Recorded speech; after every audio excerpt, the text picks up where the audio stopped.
message for the ladies and gentlemen around the world and all the ships at sea. We all make choices, but in the end, our choices make us. So choose wisely. Subscribe to It's Erik Nagel wherever shows are found, on whatever platform you choose. And as always, leave us a positive review. Would you kindly? I wanna be around to see how he does it when he breaks your heart to bits. Let's see if the puzzle fits so fine. That's when I'll discover that revenge is sweet, as I sit there applauding from a front row seat. When somebody breaks your heart like you broke mine, and that's when I'll discover that revenge is sweet, as I sit there applauding from a front row seat. When somebody breaks your heart like you broke mine, like you broke mine.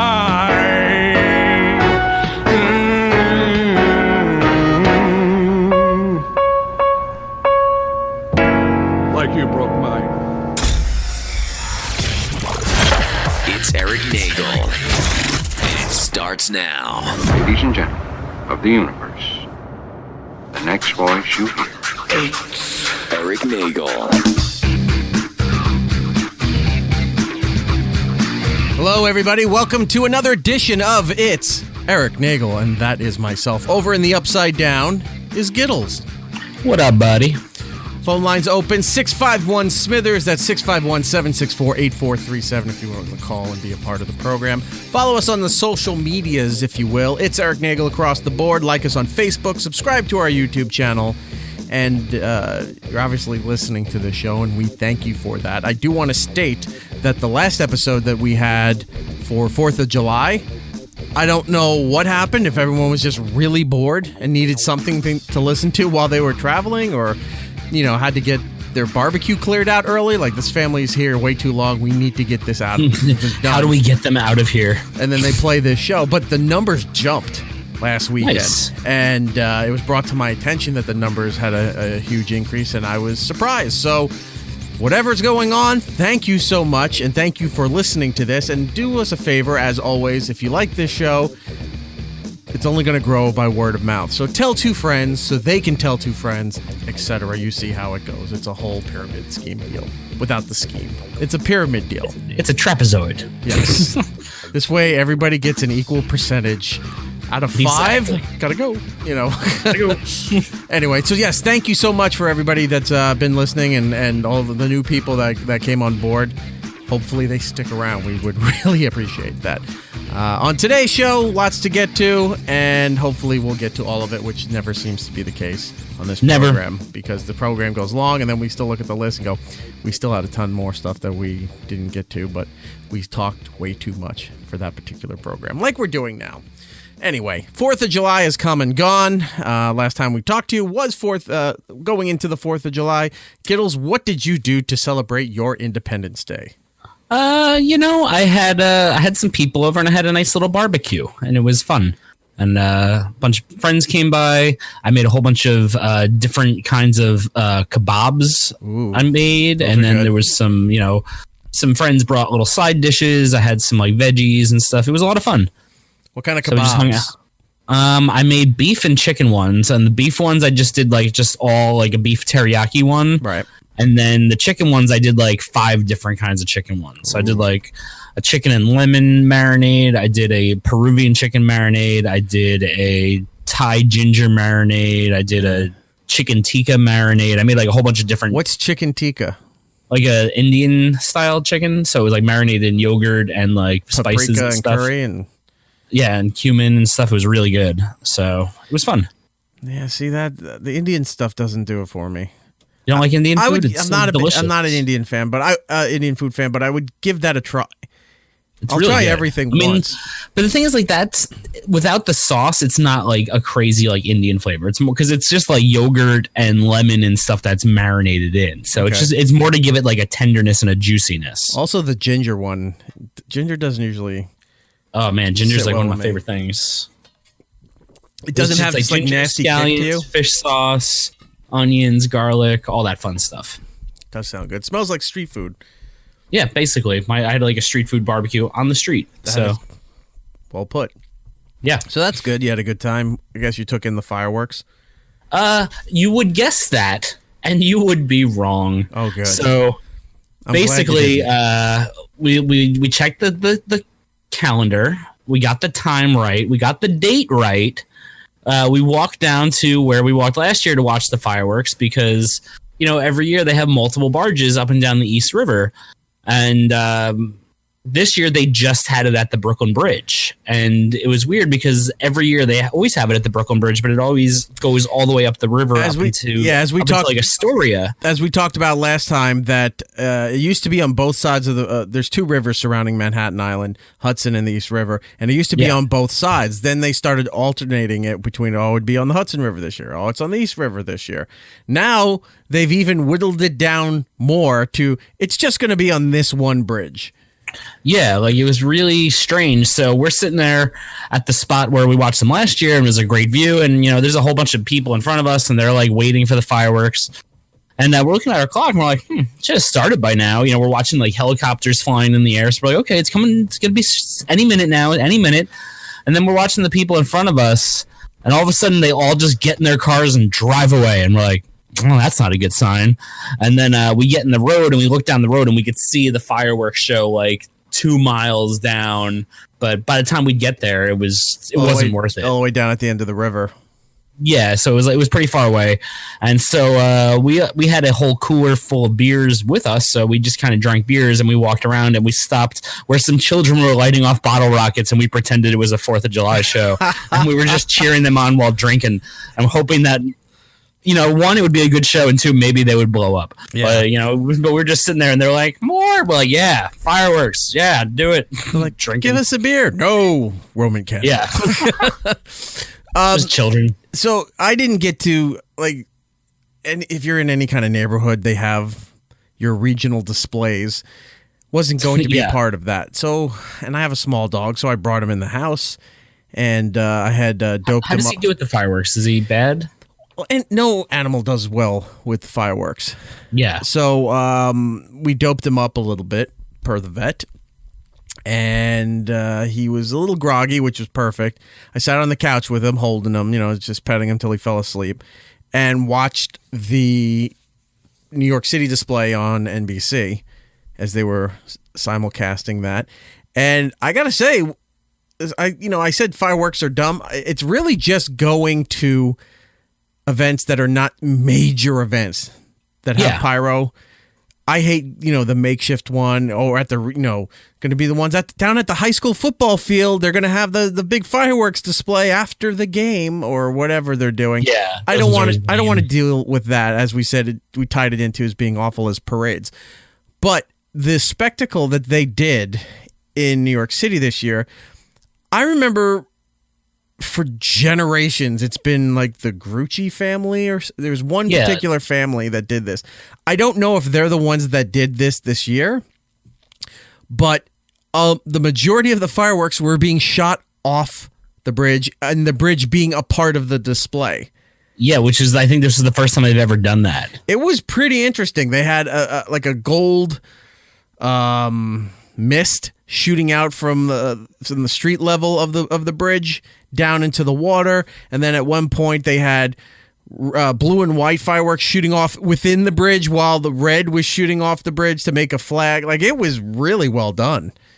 That's cool. I wish I saw it. Yeah, well, you could have went on YouTube and seen it, but at wrong place. At that point, watching fireworks on YouTube is like, look, I missed the ball game. Nobody wants to watch a rerun of a sporting event, Yeah. So going back, you watch the highlights. Yeah, you go back and you're like, I really don't want to sit here and watch fireworks. I don't care. I don't want to see the Christmas parade. I don't want to see the Thanksgiving parade. No. Always comes back if there.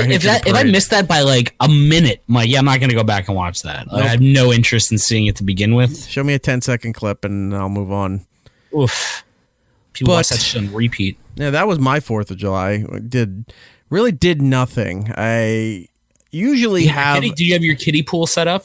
No, it didn't come till the day after. Ah, boo. The 4th of July, Memorial Day weekend, Labor Day weekend is usually I host some stuff. And I have a bunch of people over and, I spend the day cooking and grilling and all kinds of fun outdoor shenanigans are had.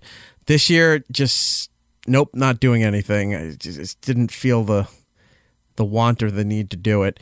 And then it tied in, unfortunately, it lucked out that we didn't do anything festive because then I had I'm not going to go into the details right now, but I had a bit of a family emergency that cropped up, and had I been entertaining this year would have been a big problem. Yeah, because I would just have to abandon everybody at the place.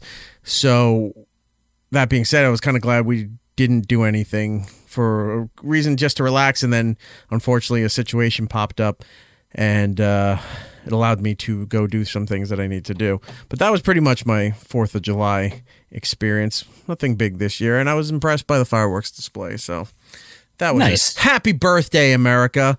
Happy belated. Birthday. Happy belated. Yeah, we blew shit up for you. Don't show up on my time hop on Facebook next year. Yeah. Not caring. I'm not going to see any of those small fireworks shows on my Facebook. Speaking of Facebook, social media stuff, you see that new announcement that came out from Twitter? Which one? That they're going to start, what is it? What's the term? Rigorously banning people on certain hate speech specifications. But right now, I think it's only going after if you're targeting religion and religious practices and stuff. If you say anything bad about that, you're automatically banned. It's not even a suspension. And Twitter has been the subject of ridicule for a long time, where people were complaining about hate speech and whatever you want to say, anything that, even all the way down to opinions that just disagreed with whatever your opinion was, being viewed as full-blown hate speech, as if you attack somebody's religion or ethnicity or something like that. And it's been going crazy the last couple of years, everything that was going on social media. Well, Facebook, as we know, since the Trump election, has been whittling things down as far as, whether you like it or not, as far as conservative stuff or more conservative-leaning things have been getting knocked off, whether it was just regular conservatism or in the most cases where they were going way too far with the hate speech stuff. People were being deplatformed and removed off of things, but Twitter wasn't doing that. Like, Twitter kicked a couple people off of Twitter, but wasn't preventing people who were still continuing that kind of behavior or speech or whatever from losing their Twitter platform, losing their Twitter and thing. It was still just an individual case-by-case basis. Yeah. Now, their new thing is going to start with this religious aspect, where if you're going after people's religion, set religious practices, anything that falls under that umbrella is, boom, you're gone. I mean, it's their company. They can do what they want. Like, I don't know. I mean, it's whatever. Like, if they want to ban people, they can ban people. I don't know what to say. No, I'm not saying that this is a problem or anything. It's just that's what they're gonna do. I mean, they're now making a concerted effort to, I guess, generalize a category of hate speech to start off to get their bearings of how they're going to handle this stuff. And I guess it would eventually progress further after they get this thing down, that now if you're going after people who are transsexuals, if you're going after people who are, mentally handicapped or any of these kind of things, now buzzwords and slogans and phrases and stuff are probably in the future of being detected and one and done. No suspension, no need to take those down.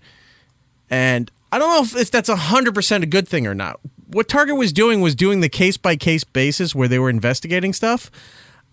It may not be as fast to people's likings and wantings, but they were at least doing it. Now it's just a blanket, gone, no matter what it is. So is that progress? Does that concern anybody that could also be overused and overabused? I mean, it could be, but as I've repeatedly said, this is their company and their platform, and you sign up for their rules. Well, and isn't Twitter a publicly traded company? What? Isn't Twitter a publicly traded company? Yeah, but they still have rules. Right. They still have terms of service. They still have things that they say you can and can't do. You know what I mean? Like, it's just, at the end of the day, we can keep talking about like who gets banned for what reason, but at the end of the day, it comes down to the fact that Twitter is a business, and this is how capitalism works. And if they don't want people on their platform, they don't want this kind of speech, they're going to ban it. Like, I mean, I can't get any more basic than that, and it doesn't matter to me who gets banned left or right. Like, that's just their rules that they set up, and we are lucky enough that we can use their stupid fucking app and program that's destroying the world slowly. You know what I mean? Like, we're lucky enough that we can use this for free, and whatever we want to do with it, to be honest. Unlike, I'm not making money off Twitter. I don't give a shit what happens to it. If they got banned tomorrow, good. I don't really care. I don't have a horse in this game. Unlike other social media platforms, Twitter, the reason why Twitter is more complicated and the reason why Twitter is more controversial is that Twitter, you can say that it's old and that adults are using it and the kids are using Snapchat or whatever new thing that's coming around. But Twitter itself is beyond that. Twitter is at and we've said this over time, is a utility level. Like, remember when the Gaddafi coup happened in Libya, and then the overthrow of the government in Egypt and everything? It was all live on Twitter before any of the news outlets could get in there or report their stuff out. You were watching it unfold on Twitter. So Twitter got elevated to the status where this is your news lifeline now. I mean, it has all these other things to it, but it has that one element that the other social media platforms don't have. Like, you can go to Facebook to see stories and video broadcasts posted, but you're not getting live up-to-date feeds as fast as you're getting it through Twitter. As many people are not seeing it through Facebook as they are with Twitter. So that was my concern, because Twitter is more than just being a social media account. It's a utility line to a lot of things in this world, and that's why it's so difficult for them to do a lot of things. They can't just knee-jerk to any one side or anyone's opinion or anyone's point of view on these things. Yeah. They really got to say, look, that's wrong, or that's right, or that's wrong. We agree with you. We need to handle this different than anybody else does because of what Twitter really is as far as being a part of the world. But it's also different, too, because other countries have different laws and different rules and stuff like that. So certain things that you say here that we could say on Twitter, you can't say on Twitter in China, or, if they even have access over there, you can't say it in other countries. You know what I mean? In the case of China, and I've seen this, like, you see all the Vice reports or CNN when they do stuff over in China, they heavily regulate their IP feed to the country and filter out a lot of things so that they can't, like, we can just go on Google, and with the exception of like government, super private government documents or somebody's bank account, those kind of things, you can pretty much find almost anything worldwide if it's related to news or somebody's posting or something like that, whether you agree with it or not. In China, you can't even look up anything that they might even deem being that defames China, or a political standpoint that doesn't fit with what they're doing. It's regulated through there. And that's the thing too. So you have to like think about that too. When you say like, how it works in the rest of the world, like the rest of the world, like Twitter is already being censored by governments. You know what I mean? Like the governments are already saying what you can and can't see on Twitter, and Twitter can't say, hey, they have a freedom of speech, they can see this. They're like, no, we're the government, you can't show them this. Right. You know what I mean? So it goes both ways. Yeah, government can't regulate the platform, but they can regulate whether they're going to allow that platform to be used on their internet service in whatever country. Exactly, but to piggyback on your the breaking news stuff, like this past week, the reason why I found out really fast about the earthquakes is because I follow a lot of comedians in LA, and the second it happened, every single person tweeted out, "Oh, that was a big one. Oh, I felt that. Oh shit, like shit's shaking." And you go on to like a real news site, it took 20 minutes before the report came out that there was an earthquake, and everybody on Twitter was like, "Yo, there was an earthquake." Yeah, because crazy. The news, I won't just say like the news sites, but the news sites, the news networks and all that have to get a verification. Unless they're live and it happens and then they can speculate, they won't pop on until they call the national, whatever the national service is that does that registers the national scale. like geological service. Yeah, whatever that is. They'll call up and they'll say, hey, or that service will send out a bulletin to everybody. It's been detected, a 6-point whatever earthquake suspected to be in this region. We're investigating. Now the news can say, hey, it's based on this. We can go and do what we want to do or what we have to do. Twitter just goes, my ceiling fan just fell off and shot into the bookcase and my pool just went into the backyard. Yeah, exactly. And here's the video of it all happening. That was the other thing. So I was watching, like you said, with Twitter, I was seeing the people who were just in their backyards. And their pools start like a cement in-ground pool. That thing's not moving. Yeah, and the water's flying out. And you're watching the camera, and again, the camera's not moving because it's swaying with the earth, so it looks still. The pool's not actually moving, but the water's going crazy. You see it going up here and go here, and this one guy's like, "What the hell?" And there's this lady. She's by the end of the pool. She has like a towel and something else in her hand, and she can't get up.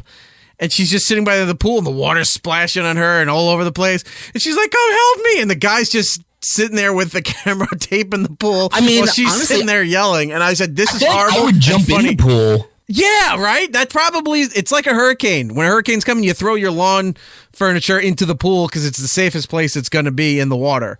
Yeah, so throw it. It's like the same thing happens in an earthquake. What's going to happen? It's like not more water. More water isn't going to show up. It's an earthquake. The one time you do it, Giddles, you jump into the pool and you're like, "Wow, look!" You go into the water and you're just kind of moving with the current. Then opens up the mouth and you go flying into the center of the earth.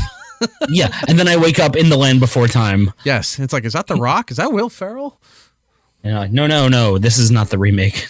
I think that's a slee like, stack. Is that a guy in a costume over there? That's a slee stack. You got to run. Slee stack. That's right. I was calling him Warlock.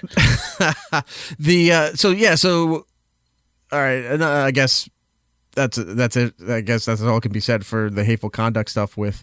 Yeah, I mean, Twitter. like, They're taking what they want to do, and that's the thing. If people don't like it, they can go somewhere else. But there's nothing else, so you're just gonna have to deal with it. You know what I mean? You make a good. It's either that or the government interferes with it, and that doesn't seem to be a good answer either. I'm looking at this one website here, and they're showing examples of what stuff that will get you banned. And this one says in brackets, so it says religious group, are viruses. They're making this country sick. That will get you banned right away. We need to exterminate the rats. This religious group are disgusting. Religious group should be punished. We're not doing enough to rid of. Yeah, I mean, I get it. I mean, they're basically saying, yeah, if you're using World War II propaganda that was used against the Jews to speak to groups, yeah, you can't do that. And I wonder why they're banning that kind of speech. It didn't work out well in the past when people spoke like that.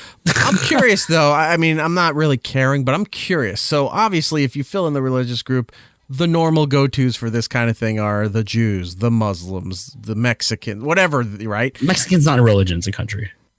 That was the joke. But so the Jews, the Muslims, whatever. But if it goes the other way, like if Catholics need to do all this stuff because say they were rallying against another priest touching story or something like that, does that get banned too?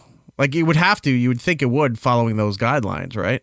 I mean, I guess so. I don't know. I mean, I guess if someone's saying all these priests that are molesting children are a virus and they need to be eradicated, I mean, I don't necessarily disagree with that statement. Yes, but does that fall? I can understand how that gets taken out of context. You know what I mean? So I don't know. I think in certain cases, you're going to have to look at it in a state of context. Imagine, so people are saying that, right? And then as the news story goes about a priest that was determined to be a horrible person, molestation cases for the last 20 years or so. And then they dig deeper through his social media. And so apparently all these tweets that have been reported and banned were all from this one priest. Like he just hopped on his Twitter, it's like ban, report. He just kept adding a number to the end of his name. We thought it was a bot. It had 8,000 numbers at the end. Like that's how many times he was banned. He had 18 accounts just telling everybody that these were in violation of their new hate speech towards religious aspects. I guess those are some like historical examples of times when that kind of speech didn't work out well. So, I mean, I guess I can understand you'd want to ban that, but I could also see how, it could be, taken out of context too. But I think if you're writing anything in that context and you're like, oh, hold on, you didn't understand me correctly, I'd be like, I would like to hear more. Hold on. I would like to justify. Please explain yourself. I'd like to justify my hate if I could, please. I don't want to be blanketed in with these other people. Let me explain why I hate this denomination. I have good reasons. Yeah. Anyway, you brought up the earthquake stuff. I want to talk about that for a tiny bit. So that's crazy. Oh, since the 4th of July holiday, I think it was it Saturday when the first one hit, right? Friday or Saturday? I think it was Friday or Saturday, yeah. The first earthquake in recent time hit the California area. I think it was called Ridgefield or Ridgequest, whatever that town. I think that was the second one. That was the second one? Okay. Yeah. So the first one was like a 6 point something, which is nothing to scoff at. And it was in the desert area of California, but effects were felt all the way from Los Angeles up to the Vegas area. Yeah. Then a second one hit, which there was a bunch of little aftershocks, in the 4s.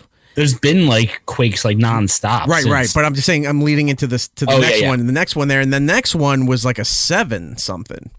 It's like 7.1, and that one was a little closer to Vegas, but it was along the same area. Right. So they're saying, "Oh my God, what an aftershock!" And they said, "No, you got to reclassify that. That one was bigger. The first one was a pre-quake, which I've never heard of a pre-quake before. But considering there's all this activity, I guess it makes sense where they say, no, that was just the warning shot. That wasn't that was the earthquake. And this aftershock was this huge earthquake was the aftershock.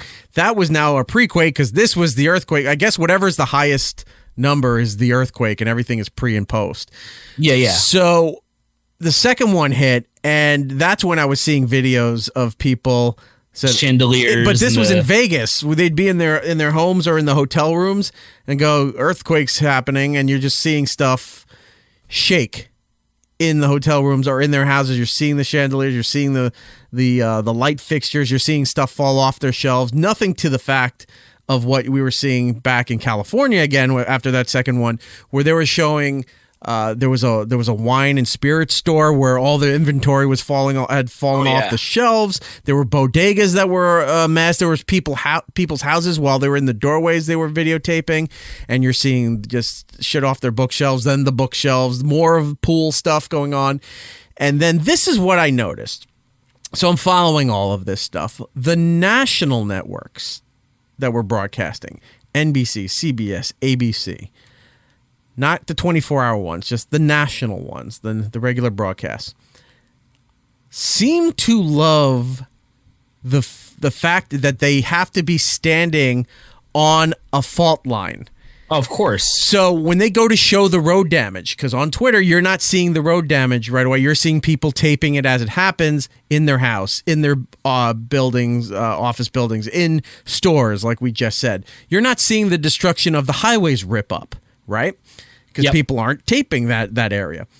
But every time they go to whatever their California correspondents are for the national news, for the network news, it's always one. NBC is very guilty of this. They throw it to the one guy where he's got a foot up, like Davy Crockett. He's got a foot up on the fault line or wherever crack on a highway or a road where it's all, disproportionate, sitting there and he goes, Lester, I'm here out and blah, blah, blah, blah, blah. And he's explaining everything, but he always has the foot up. And for days, I'm watching the 6:30 broadcasts for all the three major networks. They all have a guy standing on whatever highway is fucked up or wherever there's a fault line rift in the desert or somebody's lawn or something like that. They got the 1 foot up and they're standing right there for the opening shot. does the cutaway for their prepackaged stuff, comes back to them when they're explaining before they throw it back to the anchor. They squat down and look at the fault, and they look at the crack, and then go back to you. Yeah. Whoever. It's the same thing. It's the equivalent of throwing the people on the beach during the hurricanes. Oh, yeah. You know And they're what I mean? standing there The like, people. "Whoa, like this," and they got the yellow slicker hood over them. It's like the same. It's like the same exact thing. The only people they don't do that with, fucking tornadoes, because that tornado will kill you. Do not go near it. But like every other natural disaster, like we can get kind of close to this one. But even the hurricane, you don't need to be out there to show the human element when they're evacuating everybody and say, "Don't go over the bridge to the inlets there." Because that's going to be the danger zone for the hurricane that's coming in. Where are they? We're over here. They've evacuated this hours ago. Yeah, we're right here in the danger zone. You can mount. The technology is so good now. You can mount any turtle or bird's head. You can mount these cameras with a quick fix. You can mount them with the covering and just have them on the corner of buildings and watch the storm come in. You see the effects. You feel the effects from. If you have audio there, a capability to show that. But even if you don't, just watching the video, you still get an idea of the effect of the hurricane coming in, that you don't need to be the asshole in the parking lot just so you can get the shot. It's such an old and cliche thing that it just doesn't need to do that anymore. This thing I hadn't seen because they were saying it's been historically dormant in the California region for at least 20 years, and it's unheard of. As far as recorded history goes, they've never known it to go this long of a stretch without any activity. And it was very fortunate for the state of California, Oregon, everybody on that West Coast fault line. The last time that at least I remember seeing something huge was when that World Series was going on. I think it was 88, 89, somewhere in there, where it was San Francisco. Was the Dodgers versus the A's, or it was something going on? It was like a pretty big quake too, right? It was a California, like, equivalent of a Subway Series. Yeah, but yeah, it was going on. I think it was the Giants. It was October 17th, 1989. Yeah, it was Game 3 of the World Series at Candlestick Park, the old Candlestick Park in San Francisco. Who was playing? Obviously the Giants and the A's. Yeah, so it was their equivalent of a Subway Series. And that was the first time you really got to see something to that effect, where the game's going on and then all of a sudden they're announcing over the live broadcast, I think there's an earthquake going on. The players kind of stop and move over to the side. And then they had shots of the crowd in the stadium. They had shots of, because Candlestick was right on the water. So you were seeing the water moving and the boats that were docked back there, moving everything. So that was really, as far as a national audience, to get a glimpse of what an earthquake was, that was it. That was like the quintessential one, other than what you've learned and then saw film footage after the effect. After the fact that it happened. When was that other big one? It was like 93 or something, 94? That one where like the bridge was all like, broken and you saw where the cars were falling off and shit. Oh, let me look. That was like a pretty big one. That was still the 1989 earthquake. That was still that one? Hold on. Yeah, I'm looking at the photos here where you're seeing it in two different. Yeah, this was. Wow, look at all that. I forgot about that. Yeah, where you see part of the highway, the freeway just collapsed. And then this one here has the bridge. That's what I remember. Yeah, this one here has part of a highway/bridge component where one's part is still at the level and one sunk down like 20 feet. Yeah. Yeah, that was still 1989. San Francisco, Oakland Bay Bridge. Interesting. All these other ones I'm looking up, they were in like Los Angeles. I'm looking at different ones. There's a lot of earthquakes in California. Pretty crazy. I have to admit, as horrible as a natural disaster is, when you go back to look at it, back in time to look at it, it's fascinating. Oh yeah, I love watching like when you see stuff show up on Nova or the Discovery Channel at night, and they're going to show you, how a seismologist can predict the big one, and what happens if Yosemite National Park does decide to blow, and they just show you all the horrific nonsense of, well, say goodbye to the West Coast, and then the East Coast is going to be, choking to death from soot and acid rain, and you're like, wow, this is awesome. It'll suck when it happens, but for now, this is incredible. That's like, when they're like, when the super volcano under, that's Yellowstone under finally Yellowstone. erupted. Yeah, that's that. I was trying to figure out a way to make it go. To humanely tweet something about that during the earthquakes, but I was sitting there, I'm like, this is not going to play well if I try to do that. No, Eric. There was something like, is there any kind of slant I could put on? Joke during an earthquake is... Oh, believe me, I saw some earthquake jokes during the earthquakes, and it was all... They were shaky at best. It was, one, boom, and two, that it was all photoshops of the 1980s WWF wrestler Earthquake doing a big leg drop on the state of California or laying in the desert. So that's how they do earthquake jokes. Bad. Yeah. Well, also bad humor. So on the second earthquake was happening, I had posted a screenshot because I saw stuff that was trending. Obviously, the earthquake. So I click on that thing to find all the current news sources, and sometimes there's live feeds on Twitter to see what's going on. And I see earthquake, and then I see at number one, and then I scroll down the list a bit, and then I see earthquake, EARF quake, right? Yeah. And I said, of course it is. So I screen capped the two, and I put it out there, and I said, because of course it is the earthquake. Then somebody told me, said, no, dude, it's like, it's bad timing, but Tyler, the Creator, just released a song called Earthquake. Oh, just bad timing. I thought it was just assholes on Twitter, like Black Twitter or something, like World Star doing like, yo, Earthquake, something like that. And the poor guy just happened to release a song called Earthquake at the same time. So that's why they were both trending, and I thought people were just being idiots. And then I felt a little bad, and then I didn't feel bad anymore. I left the post up. I mean, that's still kind of funny. It is very funny. Earthquake. So I was like, welcome to Earthquake. So that's what happened with the... Ooh, what was that? Ooh, is that the song? No, something just happened. Are you playing like a 1980s like Capcom video game? What is that? It sounds amazing. No, that was some kind of... What is that? It's a... No, I have one of the news sites open. It's an ad that just automatically played on the news site. Oh, sounds like a great 80s video game. For power tools. Ooh, Bosch, maybe I need power tools. CH, Bosch. It's just showing a guy with a sawzall cutting through random things, which is exciting. But I can just cut through shit with a saw? With a sawzall. Huh. I have a sawzall in the garage. It's great. You can cut through anything. Sawzall? It saws all. It lives up to the name. Nice.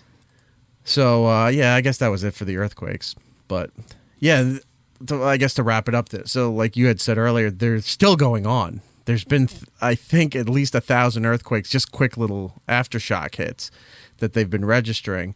And they had some news press conferences asking, is this going to lead to the big one? Because we're overdue for a huge one on the San Andreas fault and whatever the Louis Prima fault or whatever it's called. Is that Louis Prima? He was a singer. Yeah, I think he did the Mambo No. 5 song. Was that him? Yeah. Angelina. And Las Vegas knocked down from the earthquake. Didn't he do Just a Gigolo too? I'm just a gigolo. No, that was David Lee Roth. No, he did the cover. Louis Prima was an Italian singer and a horn player. Yeah, Angelina. The ballerina. Did he do Dominic the Donkey? He did do Just a Gigolo. I Want to Be Like You, which was in the Jungle Book. They covered that for Jungle Book. Jump, Jive, and Wail, which we know Brian Setzer covered that. Zuma Zuma, Angelina. No, he didn't do Dominic the Donkey. That's Don. The Donkey. Don the Donkey. Just some jackass. I'm trying to see if anything. Anyway, I'm losing track here. Earthquake. So that's about it. They were saying, oh yeah, they were overdue for a big earthquake. Yeah, you could say that for millions of years that that fault line was overdue for a massive earthquake. Stop trying to fear project in the middle of a natural disaster. Not only that, everything that you haven't done in a while, you're overdue for. Like, I can go and get a steak and be like, oh, Brian was overdue for a steak. I haven't had one in like a year. Oh yeah, I was overdue. Like, it's just, you just stop overusing the word. Overusing the words. Overdoozing. Like the Doozers from Fraggle Rock. Oh, you know those are communists, right? But they danced their cares away.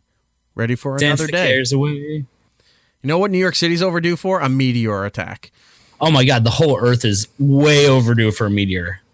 I followed those articles. It's been like 65 million years? Like, come on, guys. Like, hurry up. I've watched, there's something actually you can Google too. NASA and, they have like that meteor tracker website, right? Yes, or something. That they said that there's a couple of asteroids that are on the collision course for Earth.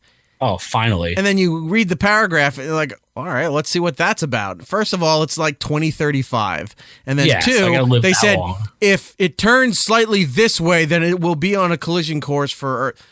It's like you're leading with the headline, but you're forgetting the first paragraph here for everybody else. It's like NASA has reduced itself to clickbait. Yeah. I don't know about that. Let me see if I can pull it up here. Yeah. NASA asteroid danger. A 2,700 megaton asteroid might be on a collision course for Earth. This one says this October. Oh, sweet. It's coming soon. An asteroid with... Wait, what website am I reading? Just so I can... Yeah, I don't know what this is. Never mind. It says express.co.uk. I'm not getting NASA news from a British rag. Daily Express.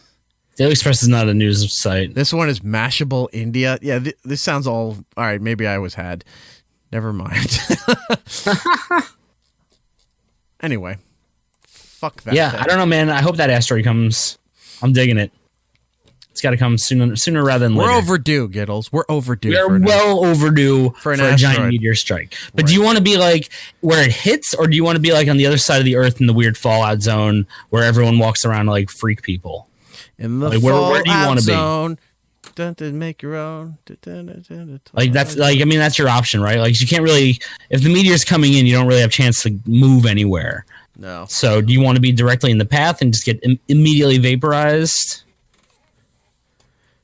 Or do you want to slowly die in the pestilence of a world wrecked by a fucking asteroid or meteor?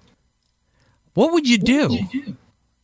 I mean, it'd be like some Mad Max type shit, you know? You'd have to be walking around, you'd just kind of, I mean, who knows if there'd even be breathable oxygen on the planet, depending on where, even if it hit on the other side. Not a matter of where it hits, that it's coming, that it's the event leading up to it's hitting the Earth. What do you do? What do I do? I mean, I don't go to work. That's stupid. Right.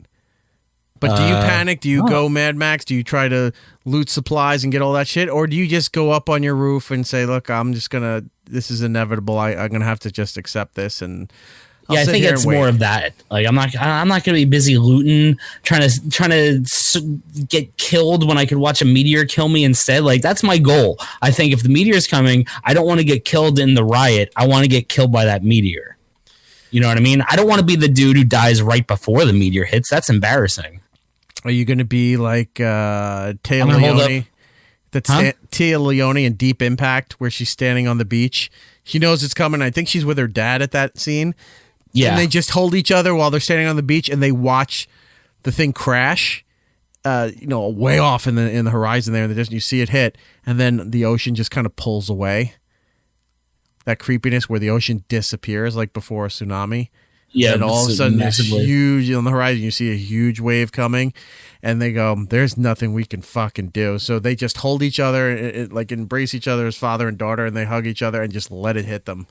No, what you do is you have to jump under the wave. Like, when you're at the beach and you don't want to get knocked over, you jump under it. So, like, if a tidal wave's coming, it doesn't matter if it's like 400 feet tall. It's still physics. You just jump under it, and then you go whoop, and then you pop right up the top, 700 feet in the air. Yeah, and then you go, oh no, and then all of a sudden now you're falling to your death into the water. Yeah, I mean, that happens. But hey, as long as you dive under the wave, you're good. I've seen plenty of movies. I've been to a beach. Like, it's not hard. Come on, people. I always thought about that. And like meteors coming, tiny umbrella. Stop it. Not hard. I always thought about that. Like, if a tsunami's coming and everybody's trying to run and get away from it. I always wondered, it's like, when you skid on the road, you got to steer into the curve. Yeah, man. Dive into that wave. I was going to say, why don't you go running full throttle into that where that ocean used to be, that soft land, that soft beach, and you running, and then you dive in at the base of it. Can you live through that? Probably not. You'd probably be so fucking destroyed because you'd still be at the very bottom of this wave. This wave's probably moving at tremendous amount of speed, and you're at the very bottom of it now. So everything that is like, you're just gonna be like pummeled along the bottom. Like, I think because you're gonna be jumping into a moving wall of water. You know what I mean? What if you tape 2 boogie boards around you, front and back? Oh, well, then you're totally safe. Like everyone a knows knight, if you will, as an armor of boogie Oh, yeah. boards. Like if you have like arm swimmies on or like one of those pool floats that says this is not a life-saving device, hint, it's a life-saving device. If you use that during the tsunami, you're totally set. Because they say it's not a life-saving device, but guess what? If I was floating in the middle of the ocean and that's all they had, it's saving I would use it as a life-saving device. And then they'd have me on the news, and it would be like, in Rod We Trust, like The Simpsons, like, let's see more of the raft. And I'd be like, oh, God damn it. It wasn't supposed to be used as a life-saving device, and it saved a life. You see the one guy on the boardwalk or the earlier part of the beach, he has that big inflatable unicorn that everybody has now. He said, yeah, he's just surfing over the whole country. Just sitting there and he goes, let's give this a go, see what we can do. But if you run into the base of a tsunami, you don't think you're going to live. No, probably not. Do you die because of being thrown around in the water? Like, say it hasn't hit the land yet, it hasn't picked up anything, so it's still water. Do you die from being thrown around in the water, or do you die from suffocation because you can't breathe as you're under it? Like, I'm assuming you're probably like suffocation. Like you're probably going to get stuck. So it's not really impact. It's just suffocating in the water, drowning. Yeah, in the water. I think the multiple, I'm sure, bouncing impacts you will have on the ground will knock whatever air is left in you out of you, and you'll just either get knocked out and unconscious, and then just and breathe in that water and die, or you're just going to be stuck rolling like you would be in a rip current, like a waterfall type thing. You're just never going to get that air. You're just going to be like struggling trying to get it, and then just gulp, dead. For the last time, we're not moving under the sea. Yes, dive in under the sea, dead. It's like you didn't even get a chance to enjoy it. But also, like, let's say like a giant meteor like that hits the ocean. God damn it! Would it just vaporize the ocean? Like, would the ocean just like, because the heat and the power of that meteor strike would probably be enough to instantly boil the ocean. You know what I mean? Well, the power of the meteor is a curious thing. It makes one man weep, it makes another man sing. But would the whole ocean just vaporize? Like, should I tweet this to Neil deGrasse Tyson right now? And there's be like, video. What I mean, if you watched Armageddon, well, no, Armageddon didn't hit. If you watched Deep Impact, or if you watched, those aren't scientific. I understand, but their projection of what it looks like when the thing is hitting. I don't think they are. I think they're a projection of whatever producer and director. I'm not saying scientific projection. I'm saying their projection of what this is all I have to go on, so I'm going with it. This is their projection of what the meteor does. Now, one part of it. Oh, fucking liberal meteors. Stand out there with your flag and your torch. Yeah. MSNBC and ASA. Yeah. One of the meteors, if I remember Deep Impact correctly, as it was coming down over the ocean, you saw, because of the impact and the heat around it, the ocean kind of parting. As it was it hasn't even like boiling it. Yeah, it hasn't even hit the ocean, but it was skimming the thing from way up, and as it was getting closer, you're seeing the ocean part, and steam, whatever, because of the heat coming through. I guess that would be, one, air pressure moving it, but two, the heat and resistance from it coming in through the atmosphere, boiling that part of the ocean. So you saw the ocean get white and kind of move away as it was coming down to hit. The other one you saw hit, right? And when it hit, you saw from space clouds move really fast. Like the clouds moved thousands of miles as it hit, right? And then you saw, so, move that. So when it hit, you saw 1,000 miles, and then you saw a small little ring. Eventually, from space, it's slow, but when they cut to the Earth shot, it's going pretty fast. Of fire, just kind of going and getting bigger and bigger and bigger from the radius of where it hit. So I think that's. I know it's movie magic, but I think it's got to be based in some kind of scientific. They punched it up obviously for the movie, but they would ask. So if one hit the Earth, how would it react? Well, it would do this. Okay, how do we recreate that? I think they'd be like, unless it hit the other side of the world, the exact opposite side of the world, where we would feel effects, like we'd probably lose the coastlines of this country. But look, do you think we would just fly off into space? Like the impact would be enough to like jostle the gravity, and we all just go flying off the planet on this side? I don't know. You mean like stop the rotation of the Earth, or no, knock it out of the rotation? I just mean like it's coming this fast and it hits the Earth. Would that force be like, and then push all of us off the other side of the Earth? Like, so the Earth. All right. So you're talking about, remember the desk thing where you drop the balls like go that. back and forth? Okay. So if you hold the Earth in the middle and you drop one from the side, so it comes down to hit it, you're saying would it knock the Earth over in the other direction, or would it hit that, stay still, and then we fly off the Earth? Yeah, it would hit that, it would stay still, and then we fly off into space. That would be something. That'd be funny. If that could, like, that would be a kind of cool way to go, I guess. That it totally and instantly like, you don't die, affects. You're just like flying into space with like other people. Like, is this the rapture? Like, nope, we're just gonna meteor. That it totally negates the gravitational force of this planet. So when it hits, we all the ride came to a sudden stop, and we all fly off the carousel. Interesting. It'd be cool.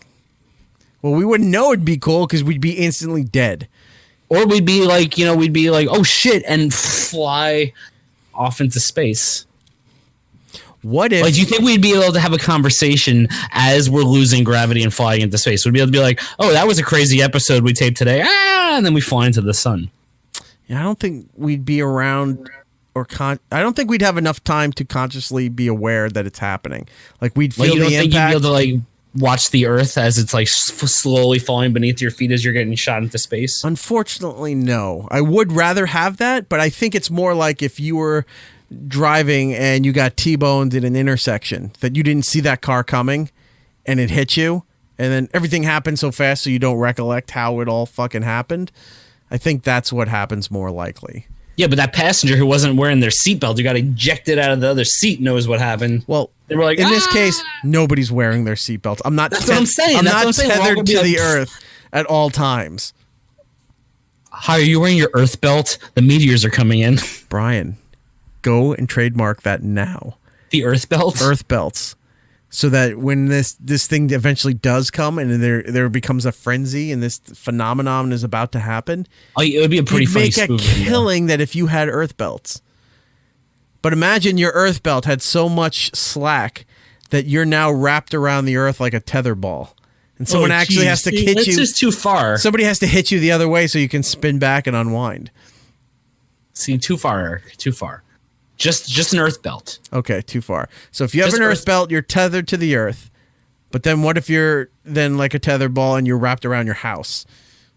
Well, you're not. It's not like a belt, like a string you're tethered on. I'm thinking it's like it just sticks you to the ground so you can't fly off the ground. Like a seat belt holds you to the chair. This is like something that holds you to the Earth. You're gonna have something like a carpet staple. You know, kinda, when you're, a giant, like, when you're running, one of those box staples that, you know, if you open the box wrong, you hurt yourself. And you're like, oh fuck, that was a big staple. Why is that in a box? Like one of those brackets that you use to run your cable along the grouting or the exactly when you want the paneling of your floor there. That's what the Earth belt's going to be, and there's going to be a giant stapler that walks around just stapling you to the Earth. What if you strap in, you staple yourself, and to it's got Earth. Spotify, so you can listen to tunes as the fucking meteor's coming in. And it's like they're all playing Major Tom. Yeah. So if you're stapled to the Earth and it hits, what if it releases part of the Earth that you're stapled to? Now you have a huge chunk of Earth straddled to you as you go hurling through the cosmos. Fuck yeah, rent-free living. You don't have to pay for that apartment. You now have a house built to you. You're like a human turtle. And you're an Earthel. You got like an Earth shell, and you're gonna fly through space. An Earthel. That might be the episode. You're a turtle made out of Earth. That is funny. And that's what happens. Then you fly through space, and some alien finds you, and they're like, I don't know what the fuck happened on that planet, but we should probably not go try and find it. They were stapling people to the ground on that planet. Fuck it. It's not a bad idea. I think you should trademark it now, because nobody's going to try to make that. Earthels? No, Earth belts. The Earth belts. Go trademark that. Go do the design, and like everything else, patent pending. File for the patent, so you have it. And when that time does unfortunately come, you have it already. And this is something you can pass down through your family. and you could just be perpetual millionaires for as long as the Earth exists. Yeah, I mean, because everyone's going to buy the Earth belt, but I mean, obviously, it's probably not going to work. But they don't know that. Yeah, they don't know that. They're just going to say, it was tested in the Gittles Industries or something. And this is not like price gouging. You're not taking advantage of people in a time of crisis. You're not, $80 for a container of water or it's $15 for a gallon of gas. You're not doing any of that stuff. You're selling peace of mind and mental security in hopes that this will help you during the time of an asteroid collision with the Earth.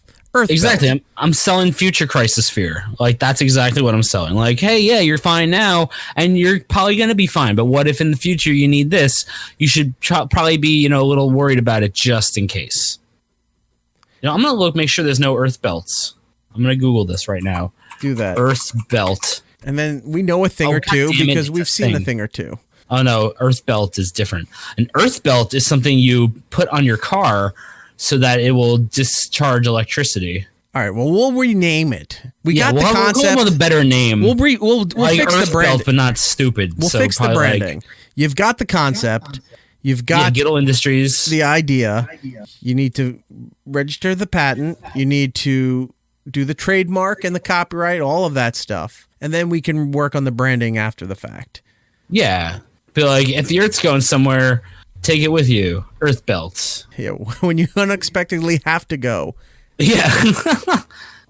All right. That's it. You just need a good catch slogan, All right, let's take a break. When we come back, we got to talk some movies. I went and saw the new Spider-Man movie, and then we're going to talk about our thoughts of Stranger Things Season 3. We have some concerns.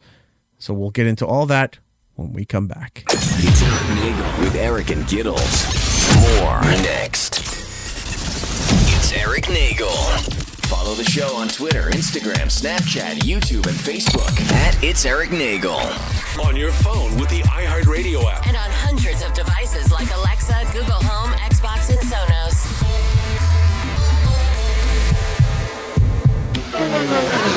This is Sideshow Luke Perry. You're listening to It's Erik Nagel. Hey, everybody. Welcome back to It's Erik Nagel, segment 2. With two with me and Gittles. 2. One more time. 2. You left me hanging there. Looking at last week's box office, coming in at number 1, Spider-Man Far From Home. I went and saw the movie. Was so good. I hear it's great. Really good. We'll get into that in just a moment. Number 2, Toy Story 4, which was the previous number 1. Coming in at number 3, Yesterday, about the guy who remembers the Beatles and the world forgot. Number 4, continuing the Conjuring franchise, Annabelle Comes Home. Number 5, Disney's live-action Aladdin. And then number 6, the movie you were talking about last week, the horror movie. Midsummer. Midsummer came in at number 6 for its debut. Yeah, it's I know a lot of people were like, oh, they thought it was going to do more, but it's a horror movie in the summer. It's not going to be a huge money maker, you know what I mean? But It also makes sense to come out in the summer because it's about the summer. So there was I can't find any budget listing for it, but I don't think it was that much. It made a decent amount of money. I mean, domestically, I don't know if it's even out worldwide, but it made $13 million. So I'm going to go see it. I have a work dinner tomorrow night, but if I get out in time, I might go see it. I did see a lot of people post this past weekend about not giving anything away, but just saying they either didn't know what the fuck was going on or that it was really fucked up. Yeah, that sounds about right. He makes horror movies that are horrific, right? Which I like, not just, oh, this is this for the sake of this. It's no, there's a point to this and it's going to fuck you up. I kind of like that. Opening. I saw a funny tweet though this week that just had a picture. It said Annabelle, Toy Story 4, and Chucky. It says we are at the golden age of toys that come to life in movies. They all want to kill you. Yeah. Opening this weekend is a movie called Crawl. I'm not 100% sure what that movie is. It's another horror movie. Yeah. Who's in it? A crocodile and a hurricane. Nobody. Oh, this is the one where the super crocodile is trying. Yeah, they're okay. So this was about what we were talking about earlier, hurricanes down in Florida, and they evacuated the area. And they said if you go in there, it's past the point we can't help you. And I guess this one girl couldn't find her dad, so she thought he was still stuck in the house. Went to go find him, and as she's trying to help him get out of there, they're trapped in the house because apparently there's a super gigantic alligator that is circling and terrorizing the premises, trying to eat both of them. And that's it's pretty much like Deep Blue Sea or any of those baby great shark movies. Where they the baby shark. Baby shark. But yeah, it's one of those things where you're trapped in an area and there's a big giant, sea creature or something trying to get you. See, here's my problem with this movie. I saw the trailer and I was like, okay, I kind of want to see that. It looks like my level of stupid and possibly entertaining. My problem is that it looked very familiar to a movie I saw from 2010 called Burning Bright. Have you ever seen that movie? No. It takes place in Florida. And it's about a woman and her family, and they get trapped in their house during a hurricane with a tiger that escaped from the zoo. And the tiger is stuck in the house with them, and they're trying to escape this tiger that's trying to kill them during a hurricane in a house. It's literally the same fucking movie. Oh, my God, it is. 2010. 2012? No, 10. Yeah, around there. 2010, you're right. But it's literally the same movie. It's just they replaced the tiger with a crocodile. And the tiger is so much it's so much better because the tiger, like, he doesn't swim that well. Like, it's pretty interesting, and there's some very intense scenes in that movie. But I'm excited for Crawl, but it's not an original idea by any means. Because I've seen this movie. But you'll go and see it again. Of course, I'm gonna go see it again. It's people stuck in a house with an animal that's trying to eat them. That's like 5 of the 6 dings I need to see a movie. Like, that's all I need, man. Also opening this weekend is a movie called Stuber with Dave Bautista and the guy from Silicon Valley. Yeah, him. And what's that about? It's I saw the poster for it. He's like an Uber driver, and then Dave Bautista's a passenger. No, he's a cop that commandeers him as his driver to go and do stuff cop-like. So it's like a buddy comedy, but it's from the trailer I see. It's like it's reflecting that they're it's like, oh, this he's too toxic masculinity kind of nonsense. Oh yes, Stuber. I mean, he's Bautista. Yeah, he should be doing that. That's what he is. Yeah, look at him. He's just a big goofy dude. He's a really nice guy. I mean, he was a great wrestler. If you heard that, please don't hurt me, Bautista. Yeah, he's a nice guy. Every time we got a chance to talk with him and everything, really cool guy. Great. He was in the WWE for a long time. He's Drax in Guardians of the Galaxy, Avenger stuff. And he did not give a fuck about defending James Gunn at any drop of the dime. He was just like, fuck everyone else. I'm in this. Well, you going to recast me? Nope. Yeah. And he was right. He said, look, after they fired him, that he was asking Disney on Twitter to release him from all his obligations. Exactly. Yeah. And good for him, because people just don't stick by people that they work with. For the length of James Gunn's career, that Dave Bautista will be a part of everything. Oh my God. Yeah. And if not, he'll be a bodyguard. Should we get The Rock? Nope. Dave Bautista. Well, I think we could get Dave Bautista. It's already cast. Done. Yeah. How funny would it be if Dave Bautista had to be The Rock in a Rock biopic or something like that? Yeah, James Gunn's going to produce the Rock biopic, and he's like, Dave Bautista. The tattoos don't even match. You get Dave Bautista. Sorry. Yeah.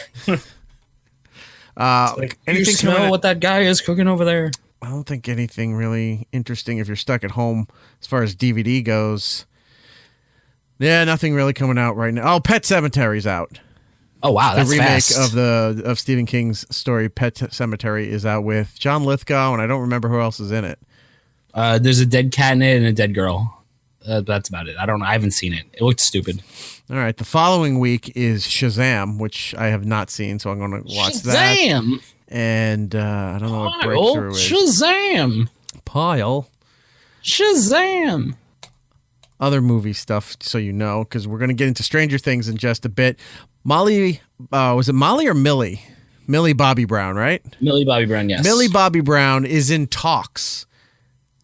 The scuttlebutt says that she's in talks with Marvel to be cast in the new Eternals movie as part of the MCU Phase 4 that's coming in the next, starting next year, actually. The actress will join previously announced cast of Angelina Jolie, the gentleman from Silicon Valley, who I can't pronounce his name, Kumali. Yeah.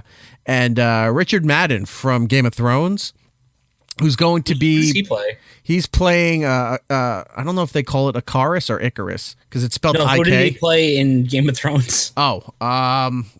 See, that's the thing. I know the faces. Because everybody who is foreign is in Game of Thrones at this point.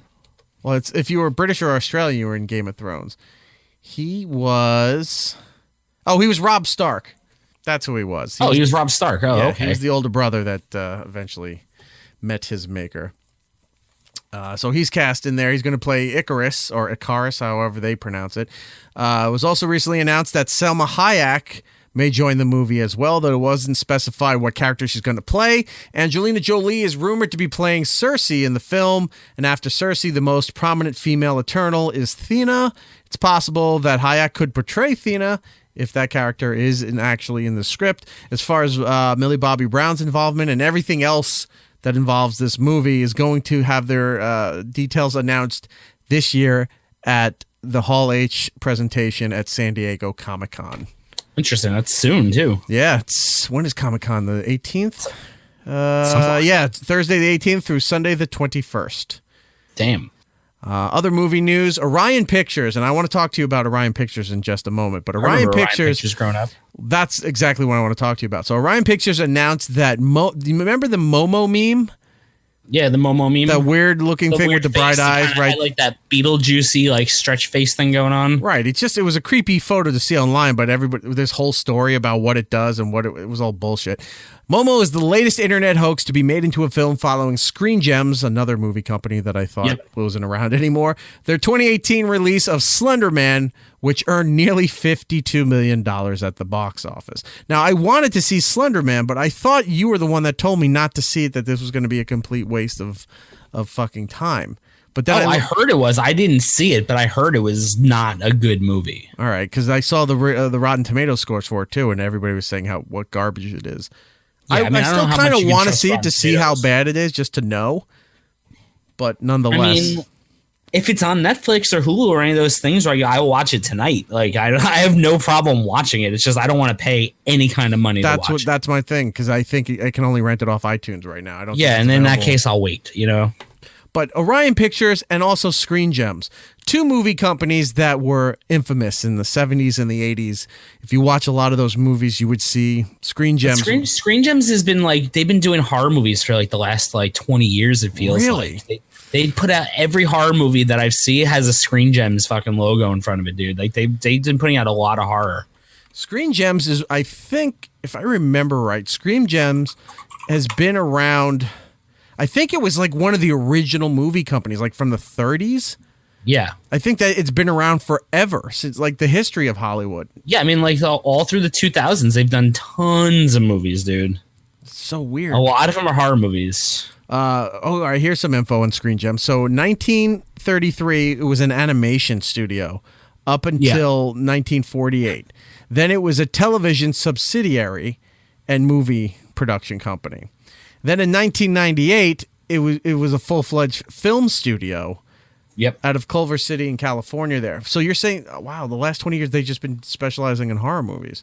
Yeah, if you look on their filmography on their Wikipedia page, 90% of the movies are just movies they co-produce that are horror movies, like Carrie, Deliver Us from Evil. Oh, they did the Resident Evil movies. Pride and Prejudice and Zombies. Yep. Don't Breathe, When the Bow Breaks, Underworld, Resident Evil. These are Possession of Hannah Grace, Brightburn. These are all horror movies.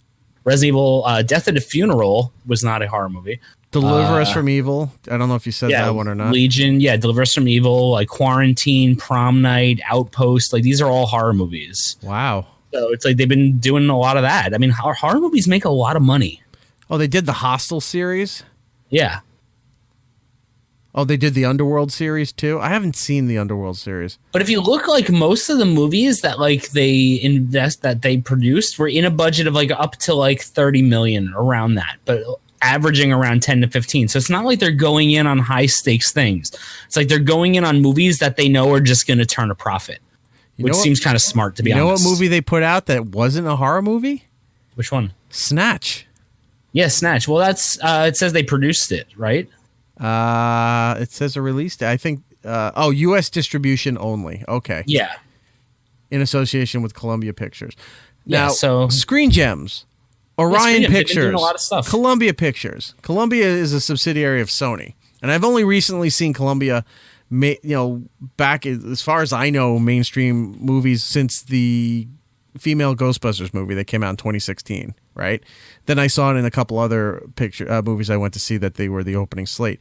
But like Orion Pictures is not I didn't think they were around anymore. I thought they were one of those defunct movie companies that you remember, like when you used to see. I thought Orion was out of business. I thought they were one of those ones that like went out in like the 90s. They had like a movie that bombed and they went out of business. But they're still around. Which is just I did not know that because I remember the logo and it'd be the Orion to the O and it spins Orion. Yeah, but it was the constellation.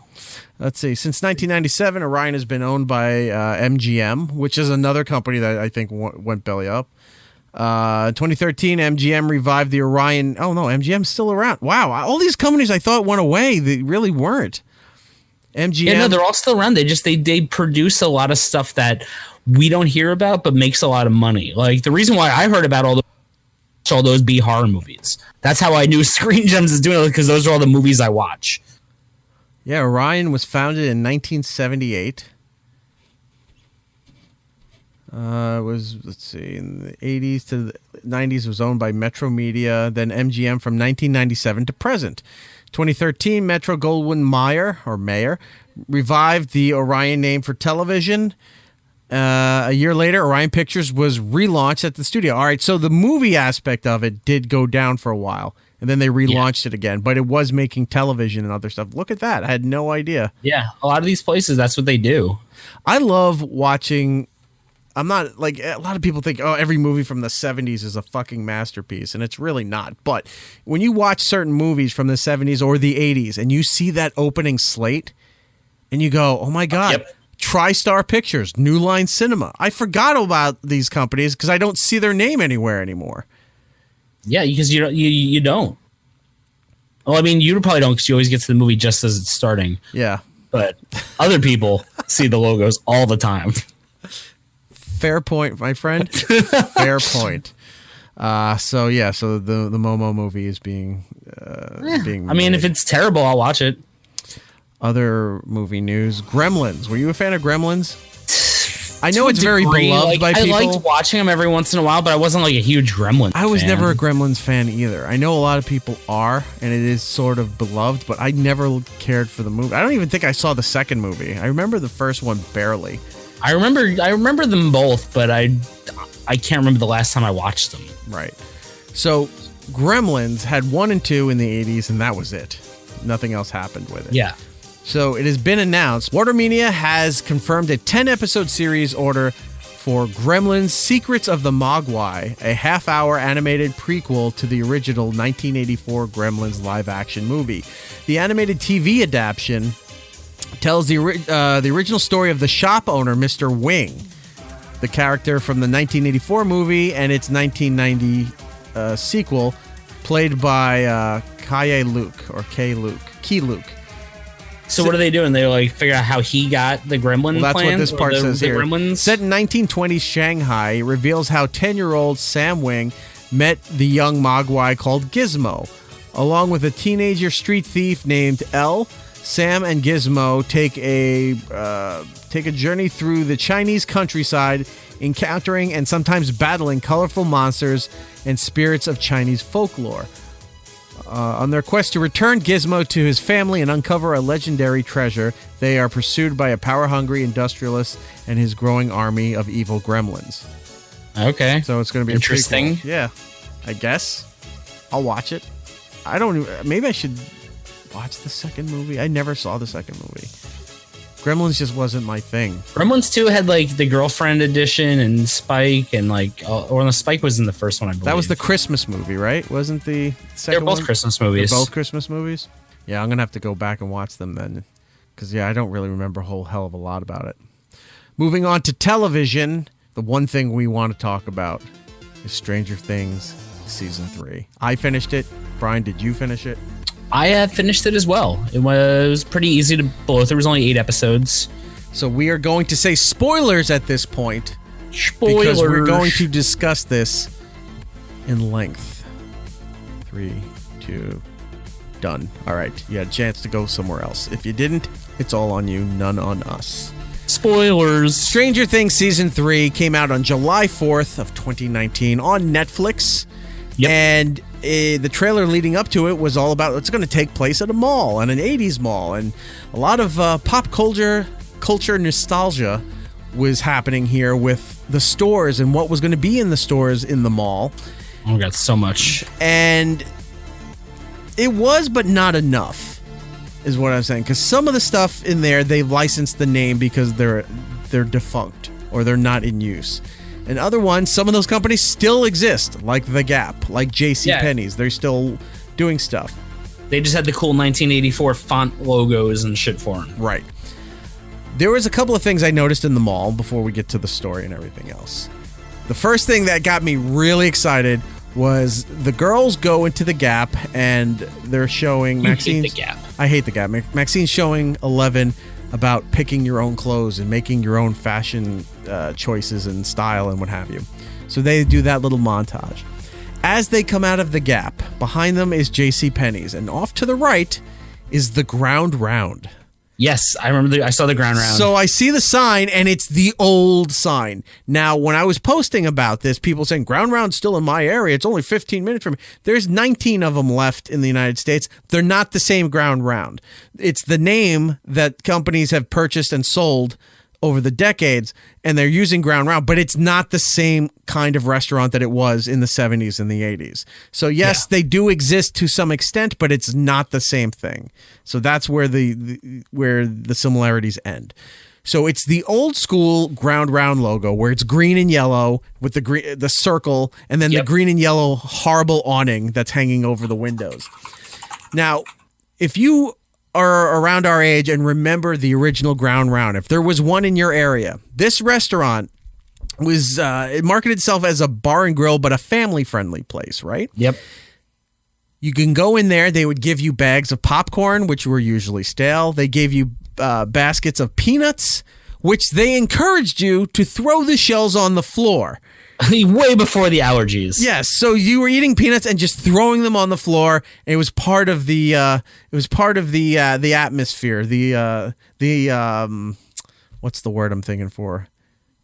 Not the ensemble. The ambiance. The ambiance. The ambiance of the Ground Round. The ensemble. The ambiance of the Ground Round. So you had popcorn. You had peanuts. On the walls, they had projections of black and white cartoons. Yep. And silent movies. So you wouldn't hear anything. They'd have music or something playing in the restaurant, but it was never what you were watching on the walls. So while you're eating, you get to look on the wall and watch something that you could care less about. Then they had, if you go back and look on YouTube for 1980s Ground Round commercials, they were showing you that they had a big steak, USA Choice. Not prime, not Angus. Like a good steak. That's just like it's American basic level steak. USA Choice Steaks comes with onion rings and lettuce and tomato, all this stuff here for $3.99. Looking for a great place to eat and drink? How's the Ground Round sound? And listen to this. For a limited time, a tender USDA choice top sirloin steak with steak fries, onion rings, and Texas toast is just $3.99. Imagine a steak dinner for just $3.99 with great specials like these. The Ground Round.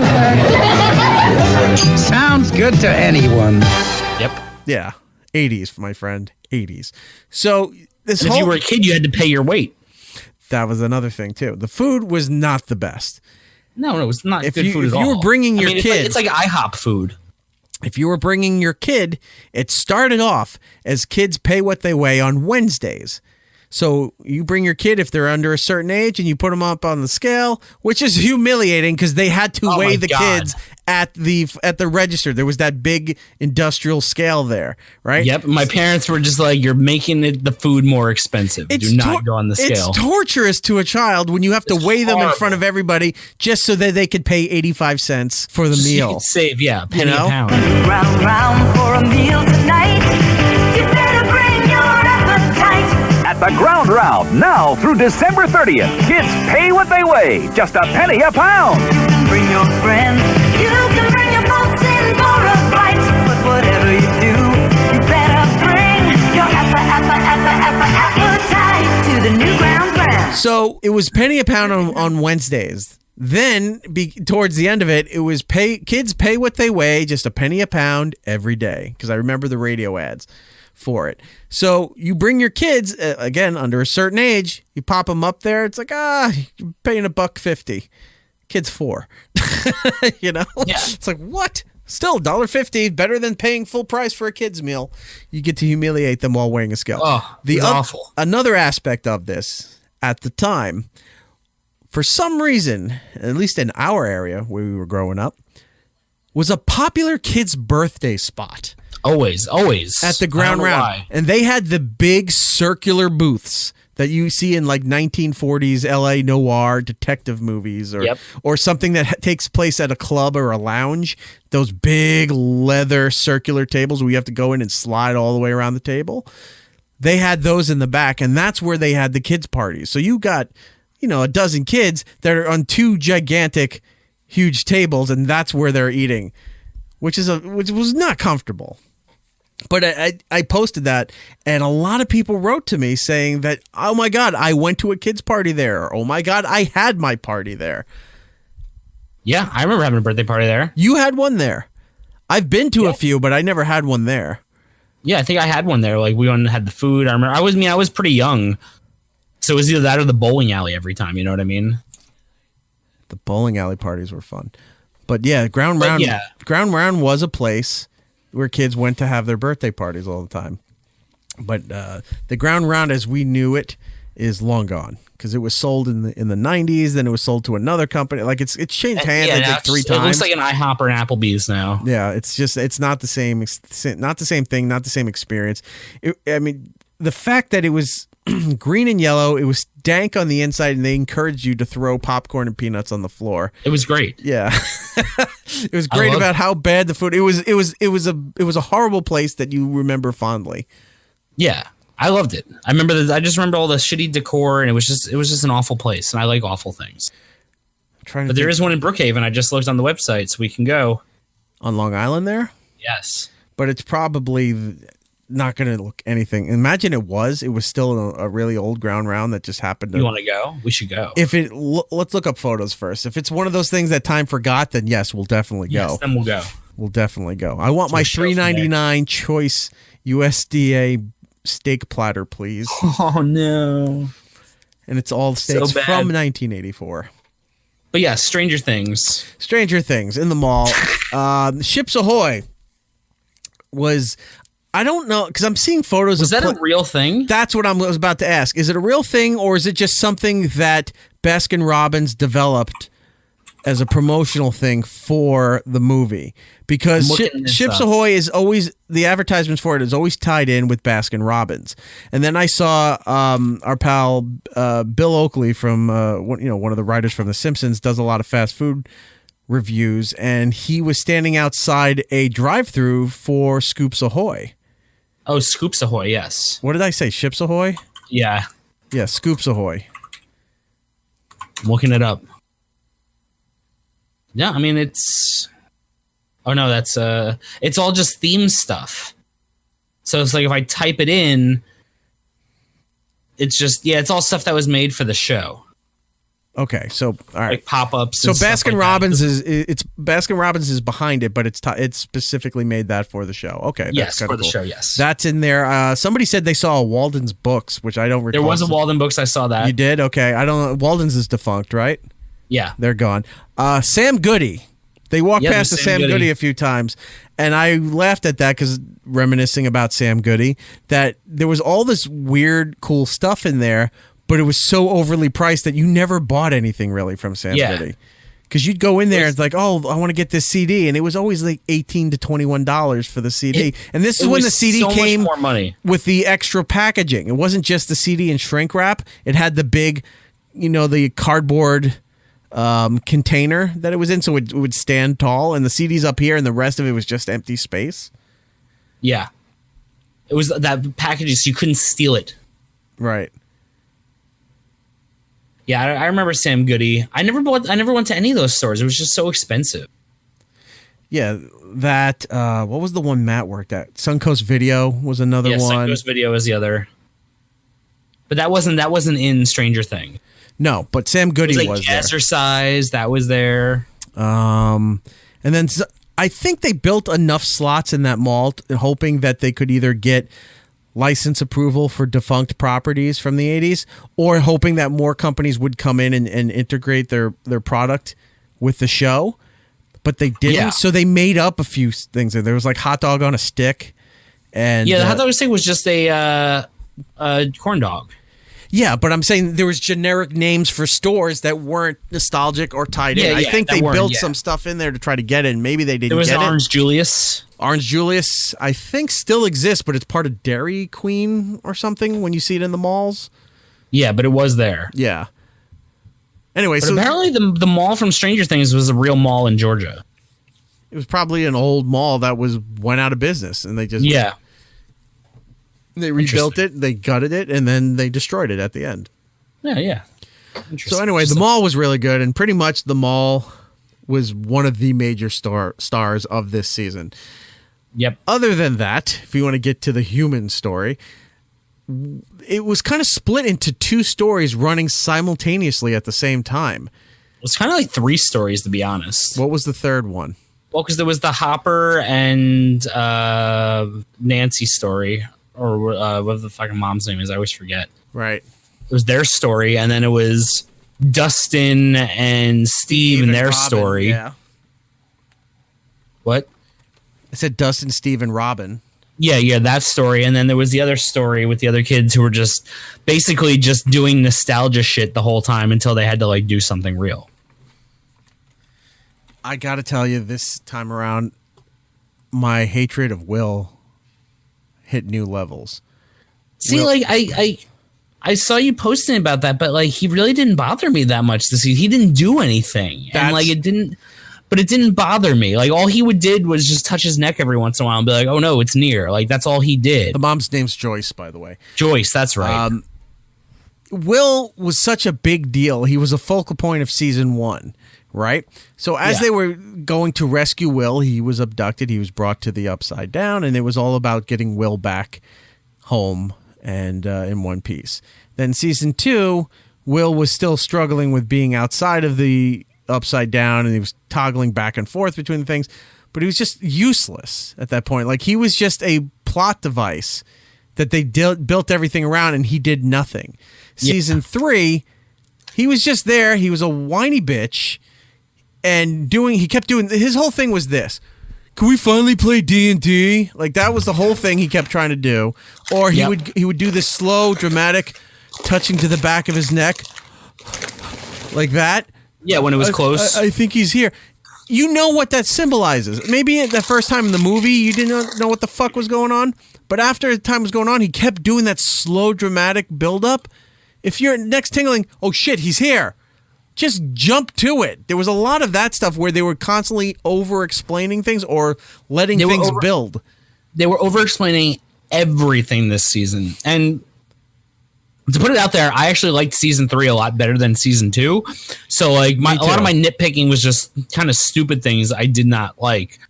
But yeah, the over-explanation of the exposition of everything that was happening was just so annoying. It was like, you don't have to explain everything. Like I could watch. Like I could figure this out.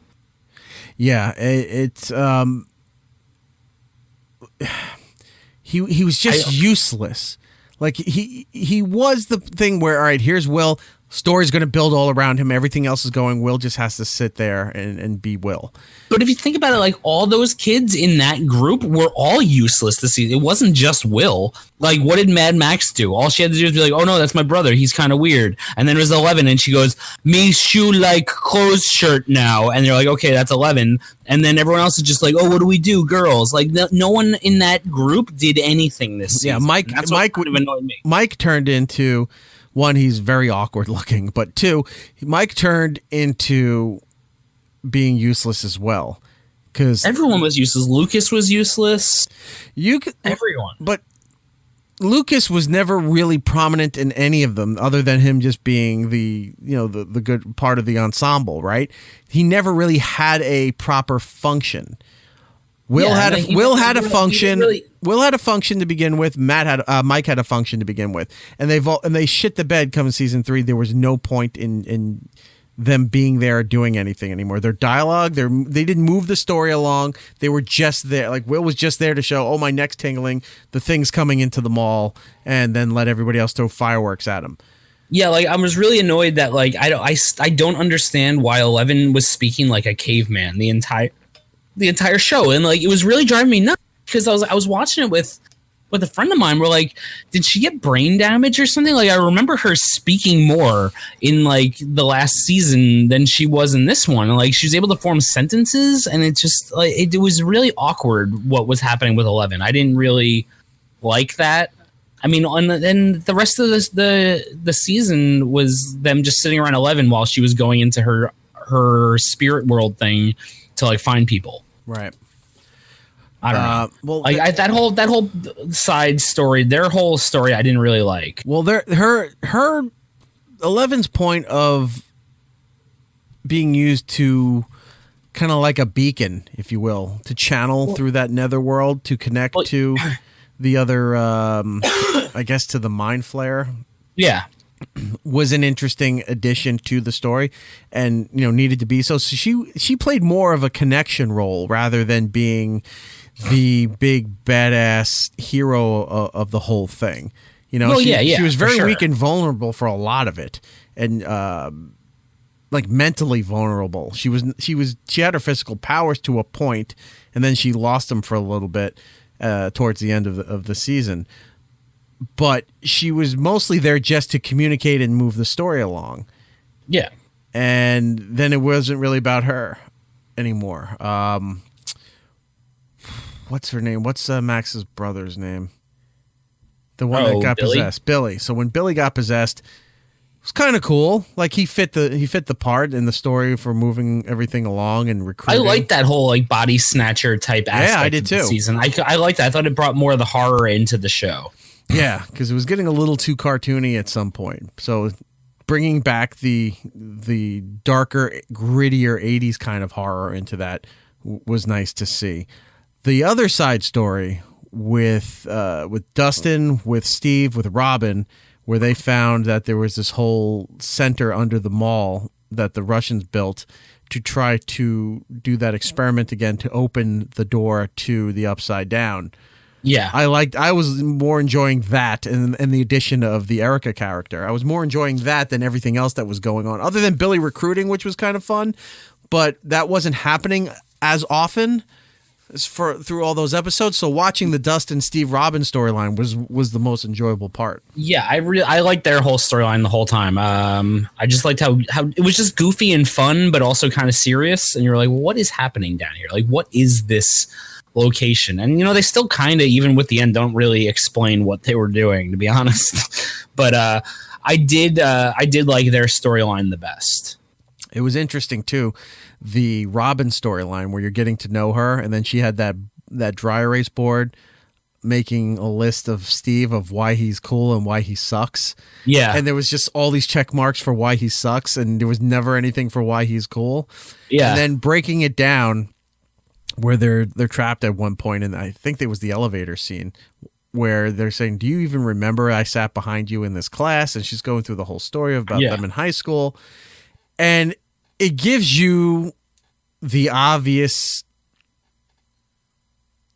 like story that she was this quiet, nerdy little girl, and he was this cool guy, but he was also an asshole, didn't pay attention to her. And the way the story is being portrayed is that it seems like she had a crush on Steve. Yeah. And then as time goes on, she expands the story a little more, and then she said, oh, yeah, you were always staring at Tammy. And he said, oh, yeah, I didn't realize that I did like you. And she said, well, I wasn't staring at you because I liked you.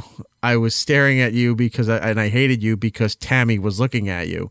Yeah. So, revealing that she was lesbian and or at least bisexual and really into this Tammy girl who I don't think we met or anything. It's just the name, we didn't right? meet.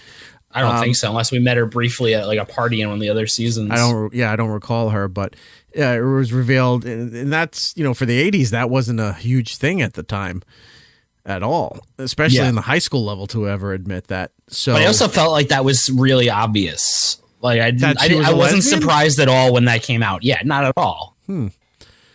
I thought it was going just very John Hughes, 16 candles, like you didn't notice me kind of thing. And then when it expanded a next step further, that she liked the girl that was staring at him. That, I mean, it didn't. Well, I mean, like right off the bat, when she was telling that story about like staring at Steven, I was just like, oh, that's interesting. I totally would have thought that she liked girls. And then when it came revealed, what made you think that early? What tipped you off to that? Just the vibe you got off of her. Just the vibe I got for her. I mean, I have a lot of lesbian friends. Like I don't I just know. I get that vibe. You know what I mean? Like just something when you're. It was a personality trait, not something that it was just a personality trait, just like stuff that the way she was acting and stuff. Gotcha. Okay. Just like subtle things that I picked up on. I don't know.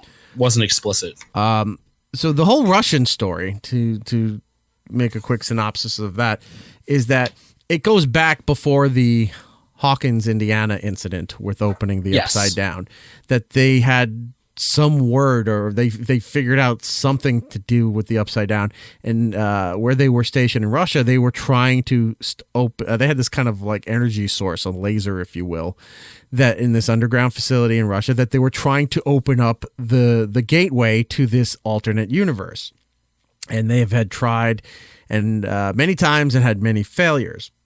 So when this season started and they're showing you this, it was another failure. They killed the guy who was in what is believed, as far as American movie lore, that the Russians, if they don't like exactly what you do, they just execute you immediately. Yeah, so they were kind of like that. So they kill the doctor, and then they go to the next doctor. Now you're running this thing. You have 1 year. And then it jumps a year later back to Hawkins, Indiana. And then over time, you figure out the Russians are in Indiana. So you're trying to figure out, like, why are they here? How did they even know about this place? And like there was so many things like that were like really annoying me this season, where it was just like, okay, yeah, how did they? I mean, obviously they tracked the signal to there or something, but they built this whole mall in order to like as a front to hide it, and just like that elevator system alone that goes that far deep into the earth, like there's no way they would build that in a small town and no one would notice. Yeah, you know that nobody would notice that.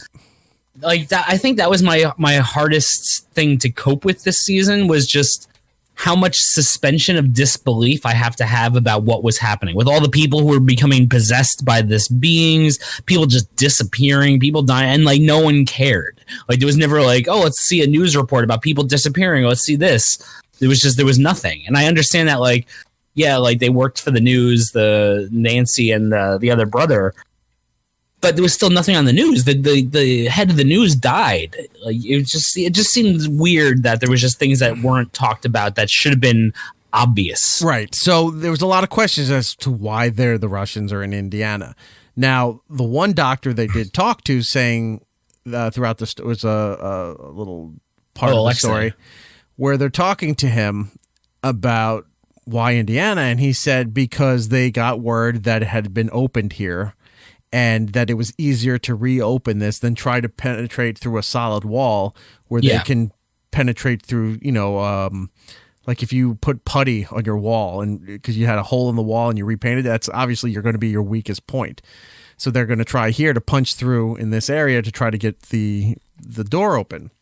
And while they were doing all that is what led the essence of the Mind Flayer to leak out into the real world, obtain some kind of physical form in this world, and started the pod people, body snatcher, whatever you want to call it, revolution. As that was all going on, he was controlling it from the other side because the doorway was open. He was doing all this so he could eventually get to the point where he could physically be in this world without having to have the connection to the other thing.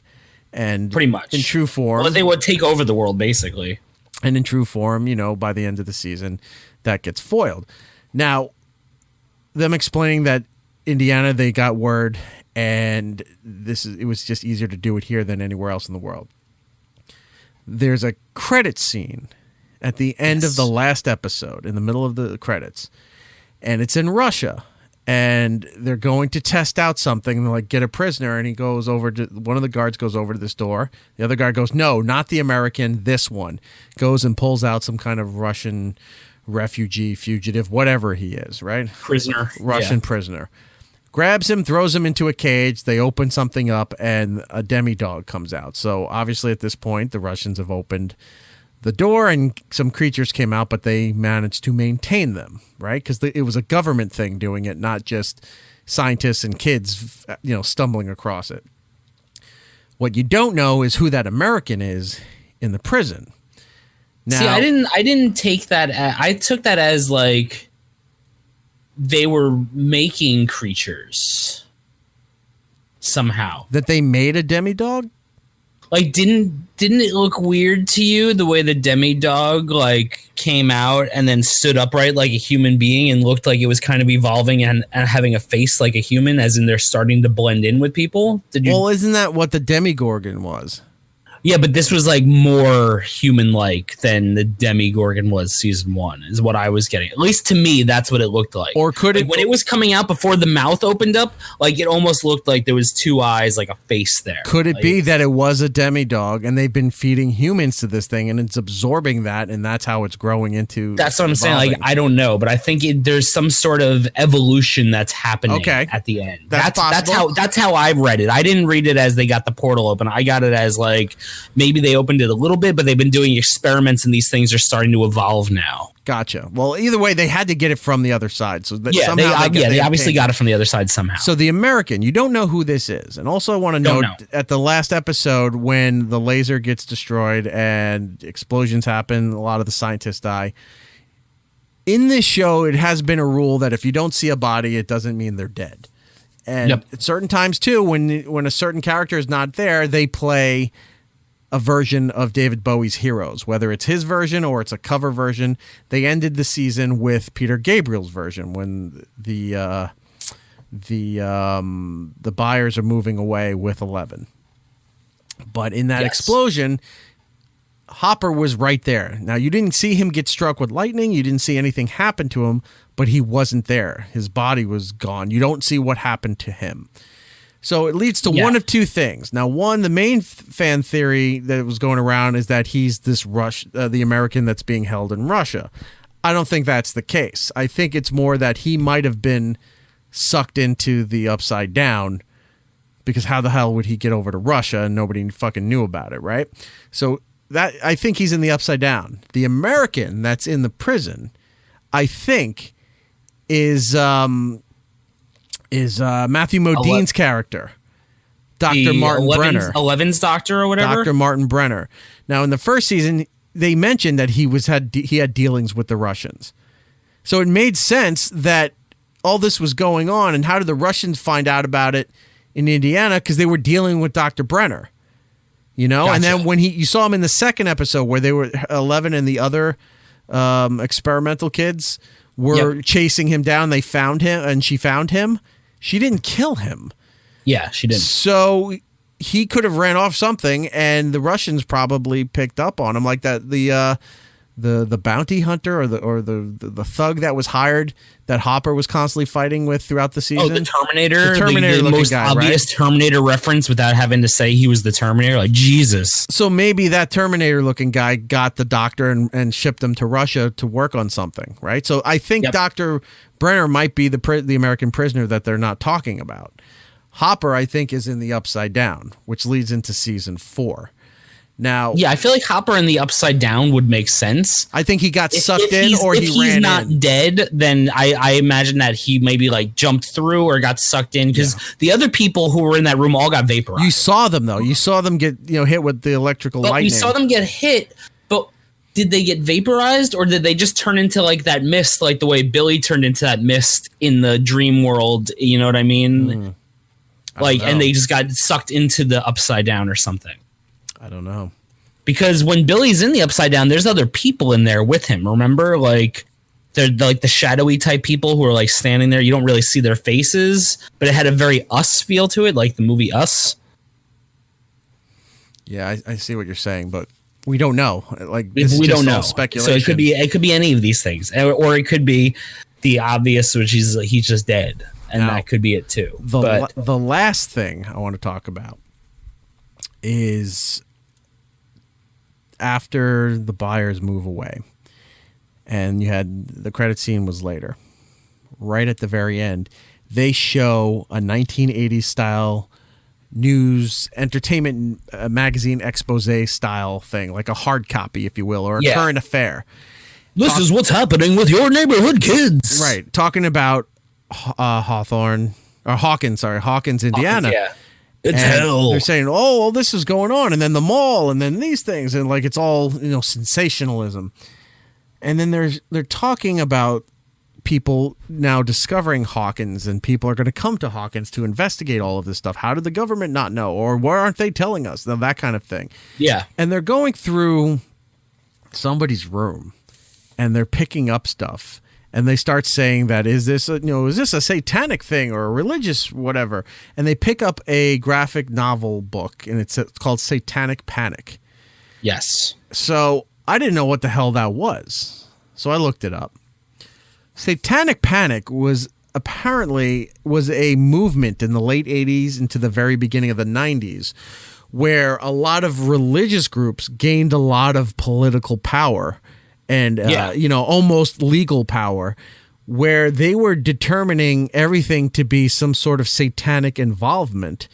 And that was justifying a lot of political misdoings and social misdoings or whatever under the guise of that they were fighting Satanism and demons and all this other nonsense. Also around that time, it was the rise of like Jim and Tammy Faye Baker. Yep. And Jimmy Swagger and all those evangelical church organizations and what was the thing? The PTL, the Praise the Lord thing. That's when they started coming to power too in the late 80s and early 90s during that Satanic Panic thing. So I think leading into season 4, what it might be teasing is that these organizations are going to come to Hawkins is going to become like Roswell. I could definitely see that happening. Where people are coming there like, oh my God, this destination, creatures and aliens and demons, other dimensional beings and shit. All that shit. Hawkins is just going to become this weird fucking tourist dump.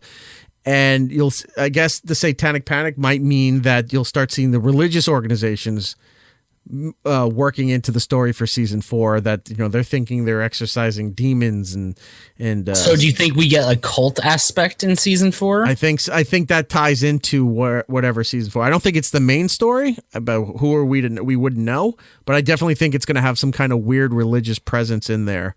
And it's not like it's not like the church coming in to investigate a possession or exorcism.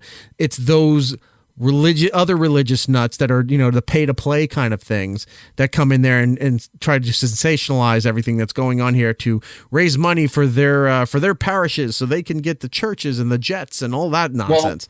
Well, I'm thinking that, and then also the people who are there who are going to be like, no, we have to summon these beings because they're going to help clean Earth. So it's going to be like dueling cults of the religious people versus the people who are trying to get those. So this might become some kind of like a Stonehenge or an altar or something where they try to open those channels. Well, there's a lot. I think there's going to be a weird time jump, and they're going to end up in the 90s, and then we're going to see a lot through flashback. It's possible. I mean, a lot of 90s nostalgia to capitalize on. Well, this movie, this season was 1985. 84. It was 85. I thought it was 84. Oh, well. 1985, because Back to the Future was out. And I thought it was 84, but that's fine. 85, my friend. So if there is a time jump, that Satanic Panic stuff was all the late 80s into the very early 90s. So that could be a time jump about anywhere from, 2 to 4 years. In that. So maybe it's 1989. They do a Back to the Future 2 tie-in with all of this stuff. And maybe they do. Yeah. I think it'll jump a few more years. So that means the kids will be in high school then.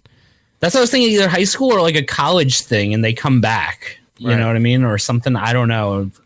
Because remember, Will is separated now. Like the people are separated. So I feel like they have to have a good amount of time that would pass for their reunion. Because remember, they had the whole thing of like Will being like, oh, I got to find maybe I'll find another group to play D&D with, and like they had like that partying thing. So I feel like all those things have to happen before they come back. Well, also, they kept stressing the holidays. Yes. So he's like, I'm gonna come visit you for Thanksgiving, and then you're gonna come back and stay with us for Christmas. So when they come back, holidays play a big part of Stranger Things. Halloween, 4th of July. Now, if we're going to go in the religious aspect, then a Christmas season would make sense. Right. So it'll start probably around Thanksgiving time, where they eventually get back. And again, if it's this year, it's one thing. If it's another time jump, it's going to be around the holidays, the major holidays in the United States, Thanksgiving through Christmas time, where that's going to be featured in there. So and season 4 is not for another year or so. So yeah, we got plenty of time on that. I shared to theorize and figure out what all this is. I shared a tweet with you in the Discord chat. Right. A friend of mine, her sister is an art teacher in Florida, and she was going through old paperwork, and she found like the official documents that were given to her for the warning signs of the Satanic Panic, of signs to watch out for, and how to report children who might be like, some like possessed by the demon and shit. And like her tweet went like super viral. She wasn't expecting it, because she was just like, oh, these are just cool documents, but it blew up this whole thing. And it's pretty crazy because it's 1989. Yeah, February 4th, 1989. But it's like, if you click on that tweet, it's the whole thread, and she posts all the different pictures and charts and diagrams and stuff. It's pretty crazy. Here's what's interesting. Chicago Police Department. Yeah. That's not far from Indiana. No, it's not. So, but it's like underachiever, fantasy role play, experimentalist, youth subculture, not properly counseled after death. Like, so it's got all these things to look out for. Look at rebellion this list. Against society, bored. Yeah, I was going to say low self-esteem, difficulty relating to peers, bored. But it's crazy how like literally the list of things to watch out for that your kid can be involved in Satan is literally just everything that happens to teenagers. Loner, meaning feeling alone. It's just like basic feelings of being a teen. Associates, skinhead or punker. Yeah. Rebelling against society. Use of rituals. But yeah, if you click on that tweet and go into it, it's got like a whole subtweet of all the different pictures and different ways of like people can be drawing letters where it's actually the Satan Panic and stuff like that. It's pretty crazy. So I think, I have it right here. I'm going to take a look at it this one. Yeah, take a look at it. But it's pretty cool. That is pretty. But yeah, cool. that was a legit thing, and Dungeons and Dragons was at the forefront of it. People thought that was. I remember my mom would be like, "You can't play that. It's some devil worshipping thing." And I was like, "You just watch too much." My mom had a big. Because they always used to say that there was all these devil worshippers in Heckscher Park and shit like that. Do you remember that? Well, I heard Heckscher Park, which for those who don't know, why would anybody else listening to this know? Heckscher Park is a massive state park on the South Shore of Long Island. It's where Sunrise Highway and South Shore Parkway meet, and the parkway ends at Heckscher Park.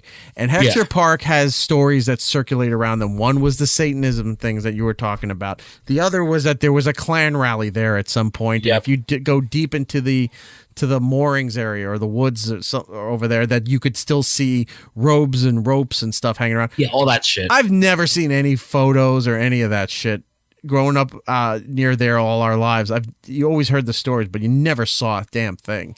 No, and like we knew those woods like the back of our hands. We rode our bikes through all those trails and everything. I never saw anything. Nothing indeed. Well, anyway, if you haven't watched season 3 of Stranger Things, sorry, but if you have, then you're right along with us. If you have any other theories or maybe something that we didn't touch on, or maybe something that you think that we're wrong, hit us up, IHeartRadio or Gittlebase on Twitter there, or the show. It's Erik Nagel.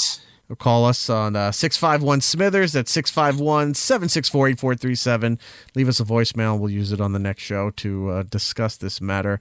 I think next week we didn't get to it, but some of the video game updates. There's a new Nintendo Switch that's coming out. It's the light version, so we'll talk about that. But as we were talking about phone games and free stuff there, Nintendo's now releasing Dr. Mario World. It launches on the iPhone and the Android on July 10th.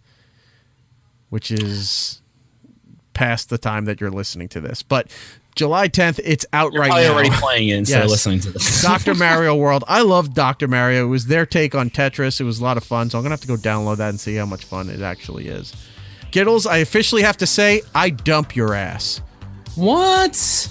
Give us the plug, sir. What do people need to know about you? Giddlebase on the Twitter, Instagram, and Xbox Live. And that's it for me right now. All right. Summertime, not doing too much. For me, it's E-Rock Radio across the board. I want to give a shout out to the guys over at the Quadcast who do listen to us. They've been very kind and very supporting. So thank you guys over at the Quadcast. Go check out their fine podcast. For the show, it's Erik Nagel across the board on social media. Like us on Facebook, subscribe to our YouTube channel, and leave a message to be used on future shows by calling 651-SMITHERS. That's 651-764-8437. And with that being said, it is time to get out of here. So everybody, be excellent to each other. And have a wonderful time. We'll be seeing you. It's Erik Nagel. I gotta go. Huge laugh. I gotta go. Huge rolling in the aisle laugh. Go on. All right, I'll do it. Good. Get out of here, you big successful talk show host. Alas, we're out of time. Follow It's Erik Nagel on Twitter, Facebook, and Instagram. For ways to listen to the show, go to itseriknagel.com. And remember to tell 2 friends so they can tell 2 friends. And they can tell 2 friends. And they can tell 2 friends. And those 2 friends can tell 2 friends.